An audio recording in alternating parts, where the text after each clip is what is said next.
Sir Tulasi Reddy గారు, sir thanks for joining. మీరు బయట వినే ఉంటారు, మీరు రాకముందు ప్లే చేసాము. ఆయన మాట్లాడింది విన్నారు కదా సార్?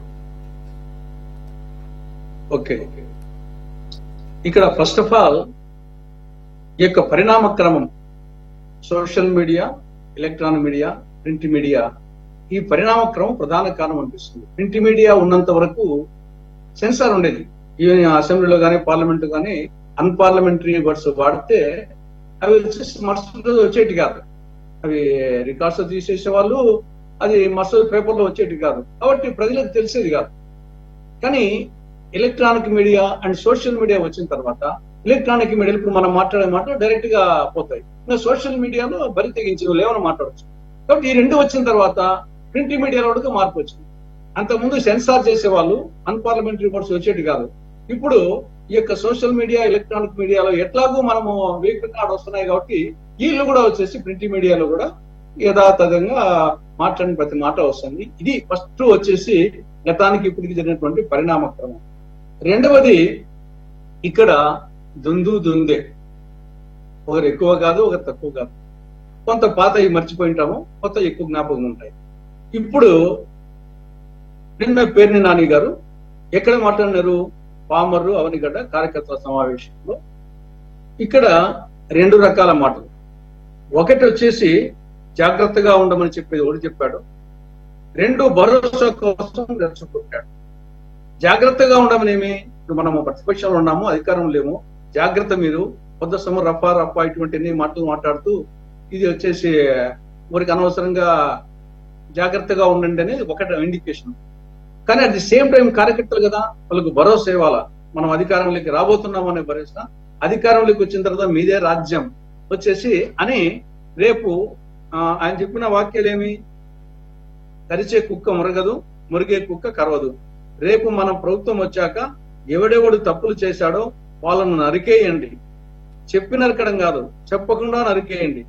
చీకట్లో చేయాల్సిన పనులు పట్టపగలు చేయడం ఏంటి? శత్రువును ఎక్కడ కొట్టాలో అక్కడ శత్రువుకి ఎక్కడ చెప్పాలో అక్కడ చెప్పాలి. అంటే ఈడ రెండు, ఒకటి జాగ్రత్త, పొద్దుసం రోజు రప్ప అనే మాటలు ఎందుకని. కాబట్టి ఆ యాంగిల్లో వచ్చేసి ఆయన వాడింది వాస్తవం. దాంట్లో వచ్చేసి ఒకటి జాగ్రత్త, ఒకటి భరోసా కోసం వచ్చేసి ఎంకరేజ్మెంట్ అనే యాంగిల్లో మాట్లాడినాడు. కానీ ఇటువంటి మాటలు ఇంతకంటే 100 అంతలు ఎక్కువ, ఒకంత కాదు. మనం గతంలో వచ్చేసి పవన్ కళ్యాణ్ గారు వాడిన మాటలు అయితే అంత ఇంత మాటలు కాదు. ఆయన ఒకసారి జనసేన ఆఫీస్ లో తమాషాగా ఉన్న కొడకల్లారా, ప్యాకేజీ గీకేజీ అంటే చెప్పు చూపిస్తూ, ఏం చిన్న విషయం కాదు చెప్పి చూపించడం, పళ్ళు రాలగొడతా, అరే విధవల్లారా, సన్నాసుల్లారా, చవటల్లారా, దద్దమ్మలారా, ఒంటి చేత్తో వచ్చి మెడ పిసికి తొక్కి చంపేస్తా, ఇవి ఆయన వాడిన మాటలు. కాబట్టి ఏమంటే చాలా రోజులైంది కాబట్టి మర్చిపోయినాం కాబట్టి అదే విధంగా చంద్రబాబు నాయుడు మర్చిపోలేదు సార్. ఇప్పుడు ఒకటి తులసిరెడ్డి గారు పవన్ కళ్యాణ్ ప్యాకేజ్ స్టారు, దత్తపుత్రుడు, 4 పెళ్లిళ్ళు అని కొన్ని సంవత్సరాల పాటు పదే మాట్లాడిన తర్వాత చివరాఖరికి ఆయన అన్న మాటలు మీరు చదువుతున్నది నాకు అందరికి ఇంకా గుర్తున్నాయి సార్. ఒక్క నిమిషం, నేను ఎవరిని సమర్థించట్లేదు. అయితే ఒకటి సార్, భరోసా నరకండి, వేసేయండి అనేది భరోసాగా ఆ రకమైన భరోసా ఇస్తారా సార్? ఏ నాయకుడైనా, ముఖ్యంగా సీనియర్ నాయకుడు అయినటువంటి, అలాగే వాళ్ళ నాన్నగారు కూడా రాజకీయాల్లో ఉన్నటువంటి ఒక ఫ్యామిలీ నుంచి వచ్చినటువంటి వ్యక్తి, అది భరోసాగా ఎలా కనపడుతుంది నాకు అర్థం కాలేదు. రెండో పాయింట్ ఒక్క నిమిషం సార్.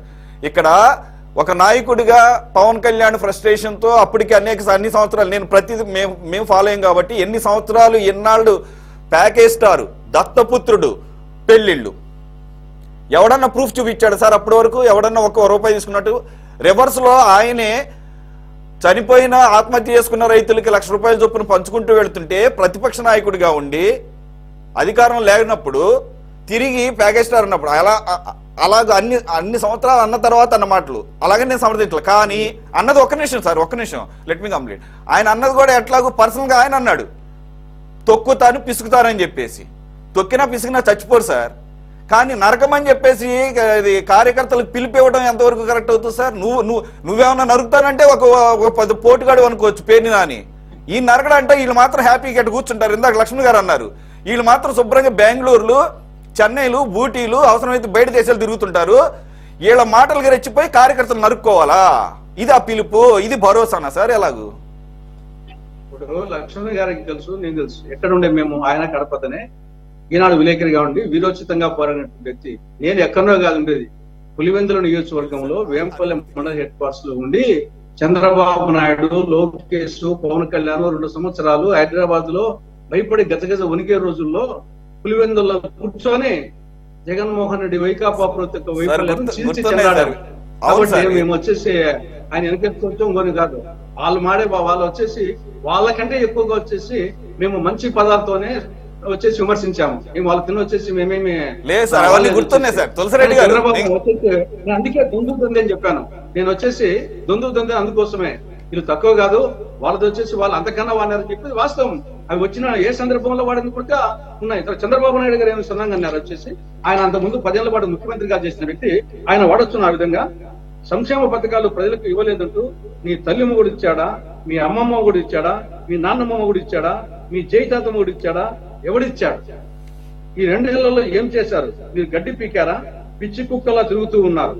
ముఖ్యమంత్రి గాల్లో వస్తాడు, గాల్లో పోతాడు, గిరిగిరా తిరుగుతాడు, ఎప్పుడో కింద పడిపోతాడు, శాశ్వతంగా ఫినిష్ అయిపోతాడు. గుర్తు పెట్టుకో జగన్ రెడ్డి. మేము ఎన్ని వచ్చేసి ముఖ్యమంత్రి చంద్రబాబు నాయుడు గారు వాడాల్సిన మాటలు వచ్చేసి. కాబట్టి మనము ఏదో వన్ సైడ్ అనగా దొందే, వాళ్ళు మాట్లాడకూడదు, వీళ్ళు మాట్లాడకూడదు. మేము అంతకన్నా వచ్చేసి ఎక్కువ విమర్శించిన వాళ్ళమే. కాబట్టి మేమేం అటువంటి పదాలు వాడకుండానే విమర్శించాము వచ్చేసి. కాబట్టి ఇది ఎవరు మాట్లాడినా తప్పే. నిన్న పేరు నాని గారు మాట్లాడింది కరెక్ట్ కాదు, అంతకుముందు వీళ్ళు మాట్లాడింది కరెక్ట్ కాదు. మేము ఎప్పుడన్నా మాట్లాడింటే మేము మాట్లాడినప్పుడు తప్పే అంటాం.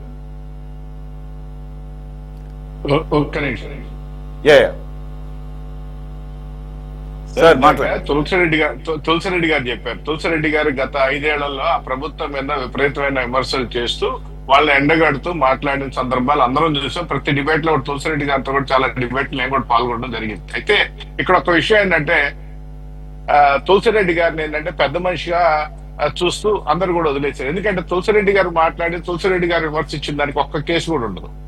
మా మీద ఈ టీవీ డిబేట్లలో మాట్లాడిన దానికి కూడా మా మీద 17 కేసులు పెట్టింది గత ప్రభుత్వం. ఎందుకంటే డిజిటల్ మీడియా పోలీసింగ్ వ్యవస్థ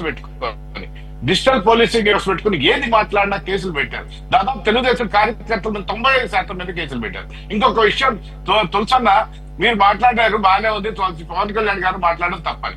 పవన్ కళ్యాణ్ గారు కుటుంబ సభ్యుల్ని సైతం ఘోరంగా మాట్లాడుతుంటే ఒక బోరుగడ్డ అనిల్ని ఎందుకు ఖండించలేదు వైకాపా ప్రభుత్వం? వాడు ఇంకా రెచ్చిపోయి ఏదంటే అది మాట్లాడే పరిస్థితులుంటే స్వయంగా సీఎంఏ పవన్ కళ్యాణ్ గారిని మాట్లాడిన భాష ఏ రోజు పేరు పెట్టుకోవాల? దత్తపుత్రుడు ఘోరంగా మాట్లాడే భాషల్ని చూస్తూ సహించలేక ఆయన ఒక్క నిమిషం ఆయన పవన్ కళ్యాణ్ గారు మాట్లాడిన భాష అంటే ఇదే విధంగా మీరు కానీ మాట్లాడితే చెప్పుతో కొడతా అని చెప్పి మాట్లాడారు. ఏం చేస్తారు? ఇంకా సీఎంఏ స్వయంగా మాట్లాడుతా ఉన్నాడు. కానీ ఇక్కడ ఇంకొక విషయం, చంద్రబాబు నాయుడు గారు మాట్లాడిన డేట్ కూడా మీరు ఒక్కసారి చూడండి అన్న. కుటుంబ సభ్యుల్ని బెడ్రూమ్ దాకా వచ్చి మాట్లాడే పరిస్థితులు గత ప్రభుత్వంలో చూస్తే, అసెంబ్లీ సాక్షిగా మాట్లాడుతుంటే ఎక్కిల్లో నవ్వుకుంటూ ఒక ముఖ్యమంత్రి స్థాయి వ్యక్తి కూర్చోంటే ఏం మాట్లాడతారు? ఇంకా ఎలా మాట్లాడతారు? మన కుటుంబ సభ్యులు మాట్లాడితే ఇంటికి ఆవేశం వస్తుంది.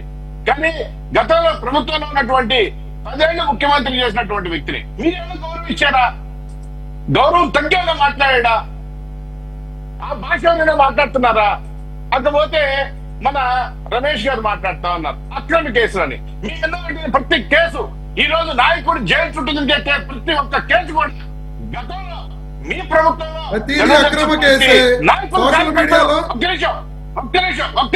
ఒక్క నిమిషం మీ మీద పెట్టిన ప్రతి కేసు కూడా గతంలో పెట్టిన వాటికి ఈ ప్రభుత్వం వచ్చిన యాక్షన్ తీసుకుంటే మీరు జైలు పోతున్నారా? మీరు ఎందుకు ఇప్పుడేం కేసులు పెట్టలా? మీరు తప్పులు చేసిన వాటి మీద కేసులు పెట్టడం జరిగింది. ఒక్క నిమిషం మీ మీద 2019, 2024 మధ్యన కేసులకే మీ నాయకులు తిరుగుతున్నారు. కానీ ఇప్పుడేం కేసులు పెడతారు. ఎటువంటి కేసులు పెడతారు? ఈ భాషలు మాట్లాడితే ఇలా ఇంప్లిమెంట్ చేస్తే పెట్టుకోవడం సమస్య లేదు. మీరందరూ కూడా దాదాపు అందరూ కూడా చట్టానికి ఎవరు కూడా అతీతులు కాదు, చట్టపరంగా చర్యలు తీసుకుంటారు, అందరూ పోతారు. సంపత్రాజు గారు, మీరు సమర్థించుకుంటారా? సంపత్రాజు గారు, కొత్త కేసుల తర్వాత సంపత్రాజు గారు ఒక్క నిమిషం, కొత్త కేసుల తర్వాత సంగతి, పెట్టిన కేసుల సంగతి తెలుసండి. నిన్నగాక మొన్న నల్లపురెడ్డి ప్రసన్న కుమార్ రెడ్డి గారు మీ ఎమ్మెల్యే ప్రశాంత్ రెడ్డి గారిని అన్న మాటలు అందరూ చూశారు. ఆయన దాన్ని వెనక్కి తీసుకోలేకపోగా ఆయన కట్టుబడి ఉన్నానన్నాడు. మూడో రోజు ఛాలెంజ్ చేశాడు, నేను ఎక్కడికి పారిపోయానంటున్నారని చెప్పేసి ఇక్కడే ఉన్నాను, కేసు పెట్టారు కదా, దమ్ముంటే వచ్చి అరెస్ట్ చేసుకోండి. ఏవి చర్యలేవి మరి మీరే అంటున్నారు కదా ఆడవాళ్ళ మీద. ఒక్క నిమిషం దాని మీద ఇమీడియట్ గా కేసు పెట్టిన నిమిషంలో, కేసు పెట్టగానే ఇమీడియట్ ప్రసన్న కుమార్ రెడ్డి గారు కోర్టుకు వెళ్ళారండి. బెయిల్ పిటిషన్ మూవ్ అవుతా ఉంది. దాని తర్వాత ఎటువంటి యాక్షన్ ఉంటుంది. అన్న భాష కాదండి సురేష్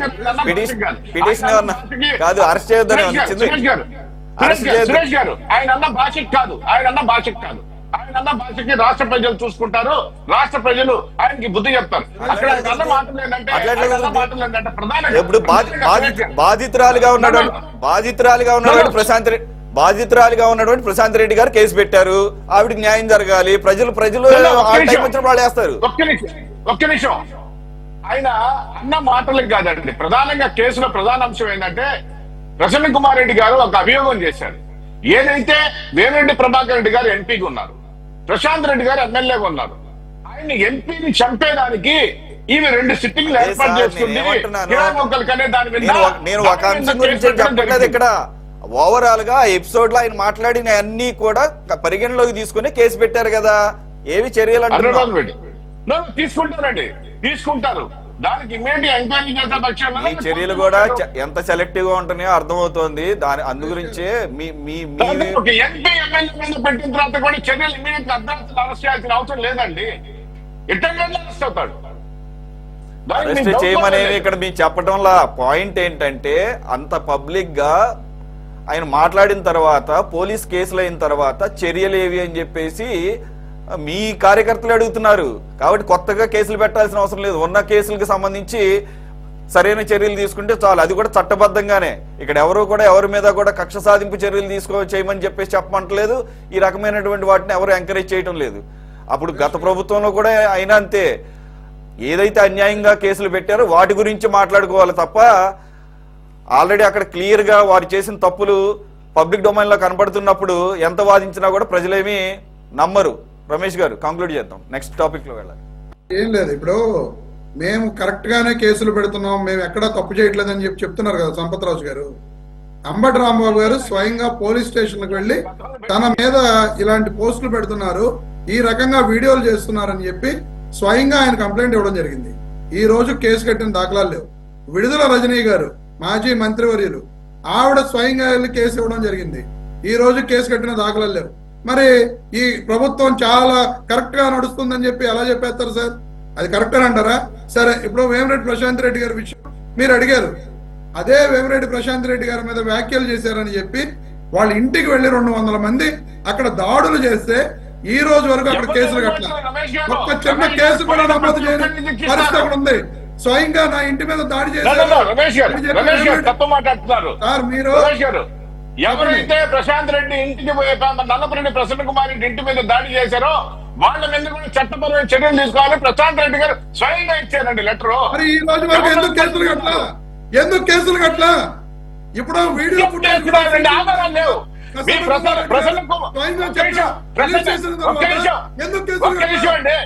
ఒక్క నిమిషం అండి, ప్రసన్న కుమార్ రెడ్డి ఇంట్లో ఉన్న సీసీ కెమెరాలు ఫుటేజ్ ఎట్టుపోయినాయో ప్రసన్న కుమార్ రెడ్డి చెప్పాలా?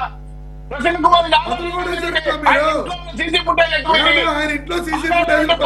చేస్తారు. ఇప్పుడు బయట నుంచి ఏదో ఒక సీసీ ఫుటేజ్ పోలీస్ వ్యవస్థ పని చేయకుండా ఉందా?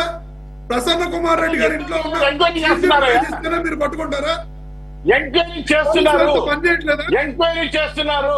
ప్రసన్న కుమార్ రెడ్డి గారు పెట్టిన 5 పేర్లు అక్కడ లేవండి. 5 మంది సభ్యులు అక్కడ లేరండి. ప్రసన్న కుమార్ రెడ్డి గారు ఏదైతే 5 పేర్లు ఇచ్చారో 5 పేర్లు అక్కడ లేవు. ఏం మాట్లాడుతున్నారు రమేష్ గారు? ఎఫ్ఐఆర్ ఎందుకు నమోదు చేయలేదు? ఎఫ్ఐఆర్ నమోదు ఎందుకు చేయలేదయ్యా? నమోదు ఎందుకు చేయలేదు? కేసు రిజిస్టర్ ఎఫ్ఐఆర్ నెంబర్ చెప్పండి. మీరు ఎఫ్ఐఆర్ నెంబర్ చెప్పండి. చెప్పండి నాకు మీరు. అవసరం ఏంటండి? అదే డబ్బులు ప్రసన్న ఇవ్వమని కుమార్ రెడ్డి గారి మీద మీరు ఎఫ్ఐఆర్ కట్టారు. అరే ఎఫ్ఐఆర్ అయిందండి, ఎఫ్ఐఆర్ అయిందయ్యా బాబు, ఎఫ్ఐఆర్ అవలేదు అయింది. సంపత్ గారు, అవలేదు సంపత్ గారు. మీరు ఇంకేం FIR చెప్పాను నేను మీకు? ఇప్పుడు మనం మాట్లాడేటప్పుడు ఒక అదే. సైడే మాట్లాడటం కరెక్ట్ కాదు. అరే FIR అదే సార్, అడుసు తొక్కలని. మా ప్రభుత్వం సమన్వయంతో పనిచేస్తుందని చెప్తున్నారు. యాక్చువల్గా జరగాలి. ఎక్కడ ఆ విధంగా జరగట్లా. అవును, మీరు ఇంతే ఆవేశాన్ని ప్రసన్న కుమార్ రెడ్డి గారు అలా మాట్లాడటం కూడా తప్పంటే ఇంకా బాగుండేది, వినటానికి కూడా బాగుండేది.